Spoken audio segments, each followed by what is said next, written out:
So this is about the imparfait, the imperfect tense. But we're going to start first with a little review of the passé composé, the other past tense that we have learned. So here are some examples of sentences in passé composé. Hier, je suis allé chez mon ami. Nous avons étudié le français. Après, je suis retourné chez moi et à 10 heures, je me suis couché.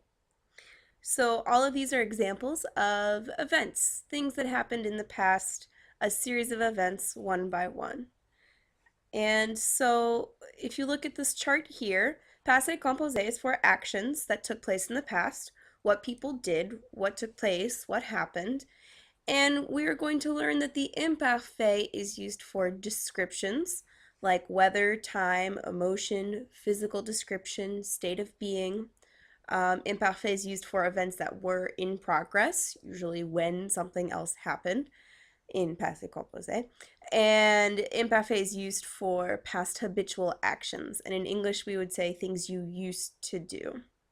So we're going to talk more about each of those individual situations one by one, and I'll give you some examples. But I first want to show you how to form the imparfait. So imparfait is formed first of all, by taking the imperfect stem and adding the imperfect endings. So step one is to make the imperfect stem. And what we do is we start with the new form of the verb in present tense, and we get rid of the ONS. So if you take the verb avoir, for example, present tense new form is nous avons. We drop that ONS, and our stem is AV. And that allows us to add these imperfect endings, AIS, AIS, AIT, IONS, IEZ, AIENT. Another example, finir, the new form, present tense, is finissons. Drop the ONS and there's our stem. And then we can add these imperfect endings to form each different form of the verb. Here's some more examples. We've got, for example, the verb parler is an ER verb. Finir is an IR verb. Vendre, RE, we have an irregular verb. And all of these we add our imperfect endings to. So I'll read these out loud and pay attention to how the nous and vous form are pronounced differently. It's je parlais, je parlais, tu parlais, il parlait, nous parlions, vous parliez, il parlait. Okay, finir, je finissais, tu finissais, il finissait, nous finissions, vous finissiez, il finissait. Vendre, je vendais, tu vendais, il vendait. Nous vendions, vous vendiez, il vendait. Faire, je faisais, tu faisais, il faisait. Nous faisions, vous faisiez, il faisait. Okay, so those are all examples of imparfait. Also, these are some irregular verbs that we've learned and works the same way. We drop the ONS from the new form and add the imperfect ending. Pay attention to the verb lire since we haven't learned how to conjugate that one yet. The verb lire, to read, nous lisons would be the new form present tense, and then you add those endings to it. Also look at the bottom, there are some set expressions that never change, and we still have to put those in imparfait if we want to describe things in the past. So il y a is the set phrase meaning there is or there are. Il y avait would mean there was. Il neige is the set phrase meaning it's snowing. Il neigeait means it was snowing. Il pleut, it's raining. Il pleuvait, it was raining. Okay, we have one irregular verb in imparfait. Good news, only one. So the verb être in imparfait, we're going to use it a lot. J'étais, tu étais, il était, nous étions, vous étiez, ils étaient. So that's how we form être. If you think about how you would do it following the rules, the new form would be nous sommes, and we drop the ONS. And that would give us a stem, somme or something. That's not what we do for être. This is what we do. It's an irregular one. The only one that doesn't follow the rules. Okay. Let's talk about some examples of when we use imparfait. First of all, for a description of the past, we can use imparfait to set the scene, give background information, talk about the time, the weather, the emotions, states of being, physical description. So we can say, for example, C'était vendredi le 13 octobre. Il pleuvait. Je portais un t-shirt et un jean. And all of those in red are imparfait. It was Friday, October 13th. It was raining. I was wearing a t-shirt. And then j'ai vu un chat noir. That's something that happened in the past, a one-time action, and that is passé composé. So that's why it's in blue. Here is another example for imparfait in past progressive actions. So we can talk about what was going on during a period of time in the past, or when something else happened. So that something else that happened would be in passé composé. So here's some examples. Pendant la tempête de neige, je jouais, oops, that should be AIS, typo. Je jouais aux cartes. So I was playing cards during the snowstorm. So that's during the snowstorm, which is a period of time in the past. And this is what was going on during that time. Je faisais les devoirs quand j'ai entendu le téléphone. So this is what you were doing, and it was interrupted by an action, a thing that happened in the past. Je me promenais et j'ai vu mon ami.